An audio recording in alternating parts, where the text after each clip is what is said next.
Equation अब पूरी तरह से पलटती हुई नजर आ रही है। वो जनरल वकारुज्जमा जो अब तक जमातियों के खिलाफ दिख रहे थे, वो अब जमातियों के दोस्त बनते हुए नजर आ रहे हैं और इसने यूनुस को टेंशन में डाल दिया है।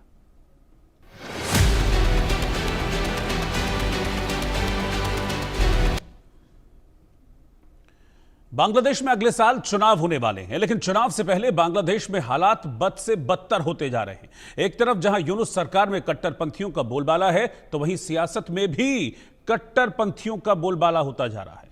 दरअसल बांग्लादेश आर्मी के चीफ जनरल वकारुज्जमा का झुकाव अब कट्टरपंथी इस्लामी दलों की ओर देखा जा रहा है। इसमें जमाते इस्लामी है, इस्लामी आंदोलन बांग्लादेश है, खिलाफत मजलिस है, मुत्तेहादी मजलिस ए अमल और तंजीमुल उलेमा जैसे दल शामिल हैं। ये सभी मिलकर एक कट्टरपंथी गठबंधन के रूप में बांग्लादेश में सामने आ रहे हैं और एकजुट होकर प्रोपोर्शनल रिप्रेजेंटेशन प्रणाली यानी कि मत प्रतिशत आधारित सीट बंटवारे की मांग कर रहे हैं। इन लोगों ने चेतावनी भी दी है कि अगर उनकी ये मांग नहीं मानी जाती है तो चुनाव बहिष्कार का रास्ता ये लोग अपना सकते हैं। मुख्य विपक्षी पार्टी बांग्लादेश नेशनलिस्ट पार्टी यानी बीएनपी अंदरूनी चुनौतियों से इस वक्त जूझ रही है। पार्टी अब तक अपने उम्मीदवार के नाम तय नहीं कर पाई है और हर सीट पर कई दावेदारों के चलते बीएनपी में भी अंतर विरोध अंतर कलह गहराती जा रही है। बीएनपी के लिए राहत की बात यह है कि पार्टी के एक्टिंग चेयरमैन तारिक रहमान जुलाई या अगस्त में बांग्लादेश लौट सकते हैं। इससे पार्टी की सियासी अनिश्चितता खत्म होगी, ऐसा अभी माना जा रहा है। वहीं यूनुस सरकार पूर्व प्रधानमंत्री शेख हसीना के खिलाफ लगातार साजिशें रच रही है। पूर्व पीएम शेख हसीना पर अब मानवता के खिलाफ अपराधों का केस भी चलाया जा रहा है। उनके साथ पूर्व गृह मंत्री असदुज्जमा खान और पुलिस प्रमुख अब्दुल्ला अल ममून पर भी आरोप लगे हैं। लेकिन इन सब के बीच जो सबसे बड़ा डेवलपमेंट है वो ये है कि जमाती और जनरल अब दोस्त की तरह दिख रहे हैं। और क्या बांग्लादेश में आगे फिर से कट्टरपंथ का ही बोलबाला होगा, ये सवाल इस वक्त खड़ा हो रहा है। बांग्लादेश से ब्रेकिंग न्यूज आ रही है जहां पर बांग्लादेश में सेना का कट्टरपंथियों को समर्थन देखने को मिल रहा है। जनरल वकारुज्जमा ने जो बिल्कुल कहते हैं ना हार्डकोर कट्टरपंथी दल हैं, उनको समर्थन जनरल जमा का नजर आ रहा है। कट्टरपंथी इस्लामी दलों को आर्मी चीफ का झुकाव उनकी तरफ है। बांग्लादेश चुनाव में पहले कट्टरपंथी गठबंधन की मांग की गई है। प्रोपोर्शनल रिप्रेजेंटेशन प्रणाली की ये लोग मांग कर रहे हैं, यानी कि इनका कहना है कि जितने वोट इनको निचले सदन में मिल रहे हैं उसी आधार पर इनको अपर हाउस में सीटें मिलनी चाहिए। ये मांग की जा रही है जो दल हैं उनकी तरफ से। और इनका कहना है कि अगर ऐसा नहीं होता है तो फिर ये चुनाव का बहिष्कार करेंगे, जबकि बीएनपी बिल्कुल इसके खिलाफ, इसके ऑपोजिट में नजर आ रही है। तो बांग्लादेश में आप समझिए कि इस वक्त कट्टरपंथियों का जबरदस्त बोलबाला देखने को मिल रहा है। बांग्लादेश में चुनावी प्रक्रिया शुरू हो चुकी है, अब इस पर टकराव बढ़ गया है। कट्टरपंथी इस्लामी दलों के साथ आर्मी चीफ के संबंध बढ़ रहे हैं, उनकी तरफ झुकाव आर्मी चीफ का देखा जा रहा है। बांग्लादेश में सेना का कट्टरपंथी पार्टियों को समर्थन बड़ा हैरान कर देने वाला है। बांग्लादेश में कट्टरपंथी गठबंधन में बहुत सारे दल शामिल हैं। कट्टरपंथी एकजुट होकर धार्मिक कट्टरपंथी मोर्चा तैयार कर रहे हैं, यानी कि बांग्लादेश की सत्ता में आने का, सियासत में आने का अपना रास्ता जो है वो और मजबूत कर रहे हैं। कट्टरपंथी गठबंधन में जमाते इस्लामी और इस्लामी आंदोलन बांग्लादेश शामिल हैं।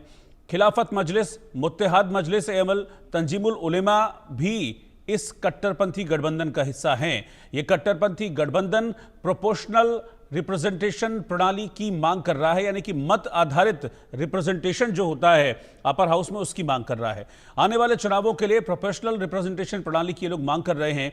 इस प्रणाली का मतलब ये होता है कि मत प्रतिशत आधारित सीट बंटवारा, यानी कि जैसा मैंने बताया कि जितना निचले लोअर हाउस में आपको वोट परसेंटेज मिला है उसी के आधार पर आपका जो रिप्रेजेंटेशन है वो अपर हाउस में रहे, उतनी सीटें उनको अपर हाउस में मिले, ऐसी मांग कर रहे हैं। और कह रहे हैं कि ये अगर मांग पूरी नहीं होती है तो हम फिर चुनाव का बहिष्कार करेंगे। मेरे साथ दो खास मेहमान इस वक्त जुड़ रहे हैं। शोएब चौधरी जी जो कि बहुत सीनियर जर्नलिस्ट हैं, बांग्लादेश से हमारे साथ जुड़े हैं, और अरविंद सिंह तेजावत जी विदेश मामलों के जानकार हैं।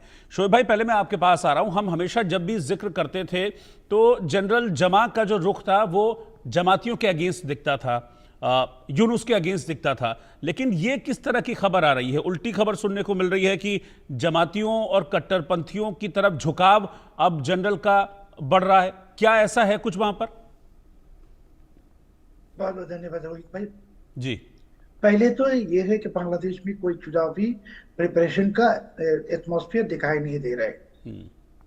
यूनुस के कोई ऐसा मंशा भी है नहीं चुनाव करने की। वो चुनाव करना चाहते हैं 4-5 साल बाद, क्योंकि अगर इलेक्शन करेगा तो बांग्लादेश में जो वोटर प्रोपोर्शन है, अपने जितनी पार्टी के नाम दिया, जमात इस्लामी, इस्लामी आंदोलन बांग्लादेश, हिफाजत इस्लाम वगैरह, ये सबके vote bank together all together 10% से कम है। बाकी 90% वोट है बीएनपी के और अवामी लीग के। सो ये कुछ भी कह रहा है, ये सब बहाना है। इलेक्शन की कोई एटमॉस्फेयर बांग्लादेश में है नहीं। ये है पहली बात जो है। दूसरी जो है, ये जो इस्लामी आंदोलन बांग्लादेश, इसके जो चीफ है मौलाना मुफ्ती फौजुल करीम, इन्होंने 4-5 दिन पहले ओपनली डिक्लेयर की कि ये बांग्लादेश को अफगानिस्तान बनाना चाहते हैं। तो इनके मंशा है बांग्लादेश को अफगानिस्तान बनाना, यानी तालिबान मुल्क बनाना, राष्ट्र बनाना। और तालिबान राष्ट्र में कोई इलेक्शन नहीं होता है।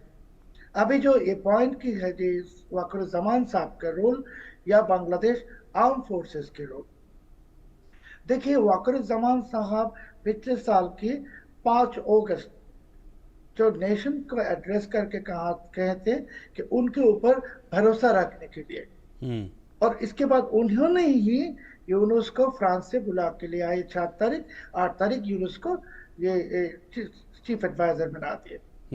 अभी वक़ारुज़्ज़मान साहब is the chief of the arm forces, और हम जानते हैं सब मुल्क के जो हमारे जैसे जो सिविलियन होते हैं वो आर्मी के ऊपर कॉन्फिडेंस रखते हैं। सो कॉन्फिडेंस तो वक़ारुज़्ज़मान साहब के ऊपर थे, और उस कॉन्फिडेंस की नतीजा में बांग्लादेश अभी बर्बाद हो गई। आज ही मैंने एक रिपोर्ट पढ़ रहा था सुबह को कि छोटा शाकिल भी बांग्लादेश में बेस तैयार कर रहा है, दाऊद इब्राहिम की जो टेररिस्ट ग्रुप की छोटा शाकिल। तुर्की आने की कोशिश कर रहा है, पाकिस्तान तो आ ही गए।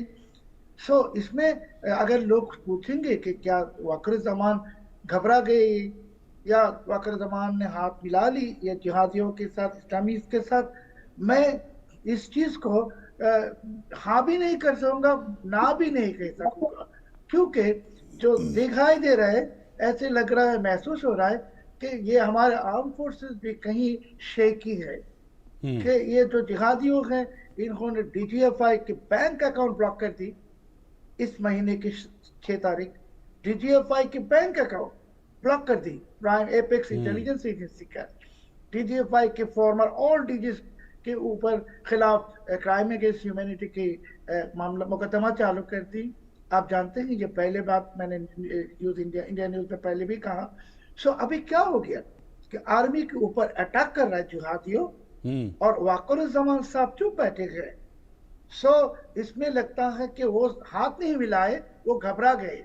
He is afraid. ठीक है, मैं आपके पास लौटता हूं शोएब भाई। मैं बस इस पर एक छोटा सा रिएक्शन अरविंद सिंह तेजावत जी से ले रहा हूं, फिर मुझे एक ब्रेकिंग न्यूज लेनी है। तेजावत साहब, अगर ये बात है जैसा कि शोएब भाई ने अभी बोला कि मैं हाँ भी नहीं करता हूं कि उनके पक्ष में जा रहे हैं, लेकिन मैं ना भी नहीं करता हूं, दैट मीन्स कि जो पोजीशनिंग है वो चेंज हुई है। जो एंटी यूनुस और एंटी जमाती थे वो चेंज हुई है, अब किसी भी वजह से चेंज हुई है, और अगर दबाव में चेंज हुई है तो फिर तो बहुत ज्यादा अलार्मिंग है ये बांग्लादेश के लिए।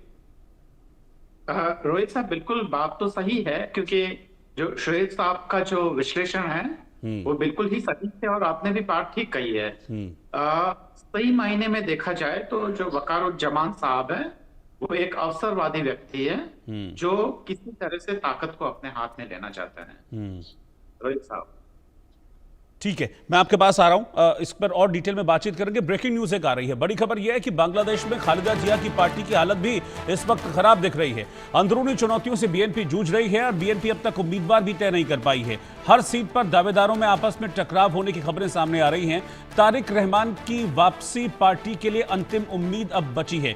तो इस वक्त की ब्रेकिंग न्यूज, बड़ी खबर मैं आपको बता रहा हूं, बीएनपी में भी अंदरूनी टकराव हो रहा है। हालांकि इस तरह की चीजें होती हैं पॉलिटिक्स में, और इन चीज़ों को लेकर टकराव होता है, लेकिन सवाल यह कि क्या तारिक रहमान, जैसा कि कहा जा रहा है कि वो शायद इस महीने अगले महीने वापस बांग्लादेश आ सकते हैं, तो क्या इस टकराव को, इस अंतर विरोध को टाल पाएंगे? ये एक पॉलिटिकल डेवलपमेंट होगा बीएनपी के लिए। लेकिन जो मोर इंपॉर्टेंट चीज़ है जिस पर मैं वापस आना चाह रहा हूँ, अरविंद सिंह तेजावत जी के पास में जा रहा हूँ। तेजावत साहब, लेकिन अगर ऐसा है कि वकारुज्जमा का झुकाव कट्टरपंथियों की तरफ है, तो हमारी चिंताएं जो थी शुरुआत से, भारत की चिंता जो थी वो यही थी कि यही कट्टरपंथी, यही जमाती थे जो हिंदुओं के खिलाफ वहां पर अपराध कर रहे थे और मोहम्मद यूनुस चुप बैठे हुए थे कठपुतली की तरह।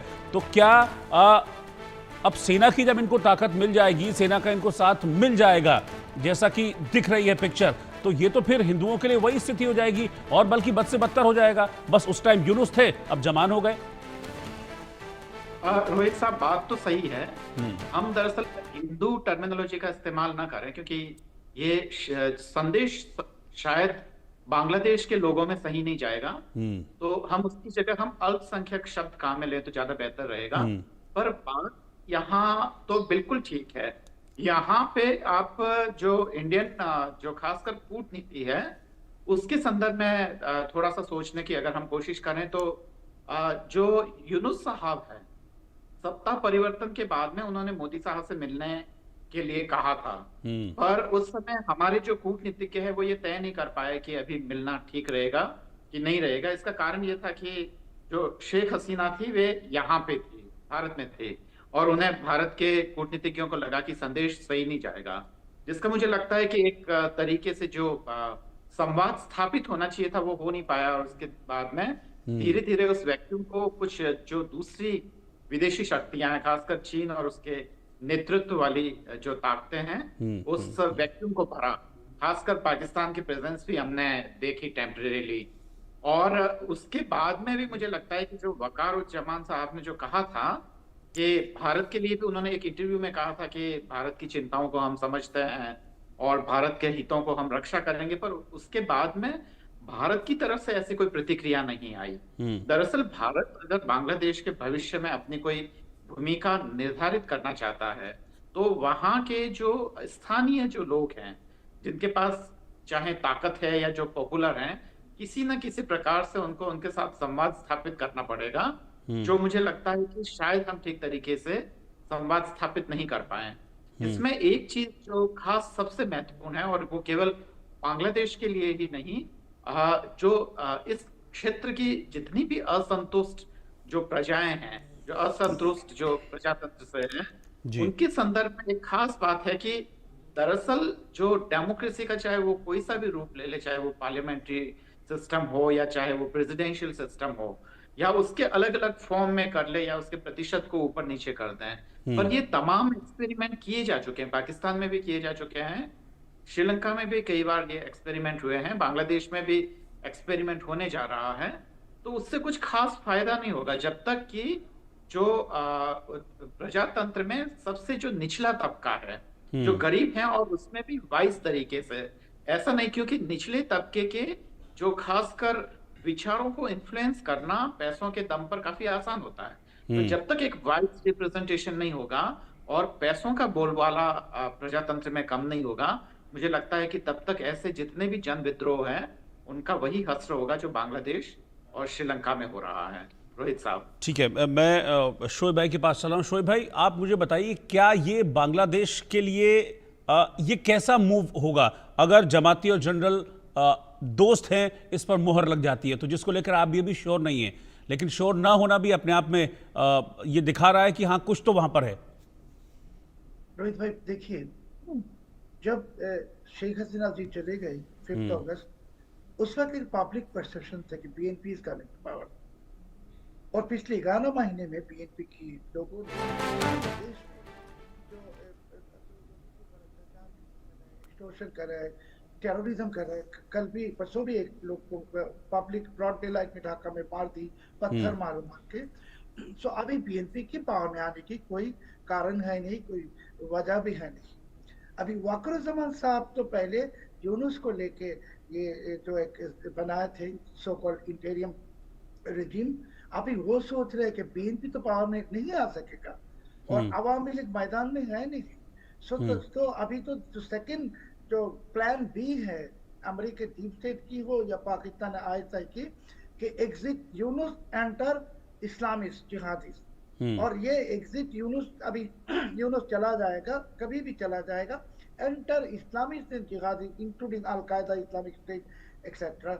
सो अभी ये वकारुज्जमान साहब शायद सोच रहे कि अभी तो प्लान बी में चले गए और अवामी लीग भी है नहीं यहाँ, तो चलो मैं ये इनके साथ तो लफड़ा करने से हमारे मुसीबत हो सकता है कि Yunus is on exit plan, exit Yunus enter Islamic जिहादी महर। इसमें एक भयंकर चीज होने वाला है, वो मैं अभी आपके साथ शेयर करना चाहता हूँ रोहित भाई, कि बांग्लादेश की लोग बद्दुआ दे रहे वाकुर जमान को कि इन्होंने ही हमें ये हालत में डाला, इन्होंने ही यूनुस को ले आके ये हालत में डाला, इन्होंने इस्लामी और जिहादियों को एम्पावर किया। सो अभी बांग्लादेश आर्म फोर्सेस का इमेज इज एट स्टेक। ये उनकी इमेज बहुत बड़ा एक भयंकर चैलेंजेस में आ गया कि बांग्लादेश आर्म फोर्सेस अगर उनके ऊपर टैगिंग हो गई कि ये प्रो अलकायदा है या प्रो तालिबान है या प्रो इस्लामी जिहादी से, जैसे आप कह रहे हैं कि हाथ मिलाएं, तब बांग्लादेश आर्मी की ग्लोबल इमेज एकदम बर्बाद हो जाएगा। और यही पाकिस्तान चाहते हैं कि बांग्लादेश आर्मी की इमेज बर्बाद हो। बाद में बांग्लादेश आर्मी को, जैसे मैं कहा कि डीजीएफआई के अकाउंट ब्लॉक कर दिए, ये डीजीएफआई को डिसबैन करेगा, बांग्लादेश आर्मी को डिसबैन करेगा। अभी बांग्लादेश जा रहा है एक खिलाफत रास्ते की सड़कों पे, और इसके लिए वकर जमान साहब शायद डर से चुप है। ठीक है, मैं आपके पास लौटूंगा वापस आगे। एक ब्रेकिंग न्यूज और आ रही है बांग्लादेश से। बड़ी खबर यह है जहां पर पूर्व प्रधानमंत्री शेख हसीना की मुश्किलें भी बढ़ती हुई दिख रही हैं। हसीना को एक और मामले में मुकदमे का सामना करना पड़ेगा। मानवता के खिलाफ अपराध मामले में तय हुए हैं शेख हसीना के खिलाफ आरोप। 2024 में छात्र आंदोलन को दबाने के लिए हत्या और अत्याचार करने के आरोप शेख हसीना पर लगाए गए हैं। मानवता विरोधी अपराधों में हसीना पर 3 अगस्त से सुनवाई शुरू होगी। मैं आपको फिर एक बार बता दूं कि शेख हसीना बांग्लादेश में इस वक्त है नहीं। वो अगस्त में बांग्लादेश छोड़कर चली आई थी, अपनी जान बचाकर उनको बांग्लादेश से भागना पड़ा था, और अब उन पर एक के बाद एक मुकदमे लादे जा रहे हैं। और आने वाला जो चुनाव है उसमें भी शेख हसीना की वापसी बहुत मुश्किल दिख रही है, लगभग असंभव जैसा दिख रहा है। और शेख हसीना की पार्टी अवामी लीग चुनावों में हिस्सा ले पाएगी, इस बात की भी संभावनाएं अब धीरे धीरे खत्म होती जा रही हैं। अरविंद सिंह तेजावत जी के पास में चल रहा हूं। तेजावत साहब, क्या मुश्किल अब है शेख हसीना के लिए? वापसी की संभावनाएं आपको लग रहा है कि होंगी, वो भी इस सिनेरियो में जो बदल गया है बड़ी तेजी के साथ? मुकदमे तो जो हैं सो हैं ही, लेकिन अब पॉलिटिकल सीन भी बहुत चेंज होता जा रहा है। रोहित साहब, ये तो तय है कि आज के हालात में तो उनके लिए बांग्लादेश लौटना और वहां पे किसी भी तरीके की पॉलिटिक्स करना बेहद मुश्किल है। केवल उनके लिए ही नहीं, वे लोग जो उनके समर्थक थे और उन्होंने चाहे वो ऑनलाइन तरीके से या किसी भी तरीके से उन्होंने कोशिश की, तो उनपे काफी शिकंजा भी कसा गया है और वहां पे अरेस्ट भी हुए हैं, काफी लोगों को मरवाया भी गया है, जो खासकर ग्रास रूट जो कार्यकर्ता हैं उनके साथ तो अमानवीय काम हुए ही हैं। पर यह भी बहुत जस्टिफाई नहीं किया जा सकता कि उनके रिजिम में जो हुआ था, पहले उन्होंने विपक्ष को खत्म किया, अब वही जो वर्तमान सरकार है वही उस विपक्ष को खत्म करने की कोशिश कर रही है। पर ये कुल मिला के शेख हसीना को एकदम बिल्कुल पॉलिटिकल सिनेरियो से बिल्कुल ही दूर हटा के पूरा एक विपक्ष को ही खत्म कर देना बांग्लादेश के भविष्य के लिए तो किसी भी तरीके से सुरक्षित नहीं कहा जा सकता है। बिल्कुल। और जहां तक भारत है, वो भारत उनके आंतरिक मामलों में कोई दखलंदाजी करना नहीं चाहता है तब तक, जब तक कि बांग्लादेश की आवाम खुद आके ना कहें कि भारत की मदद की हमें जरूरत है। रोहित साहब।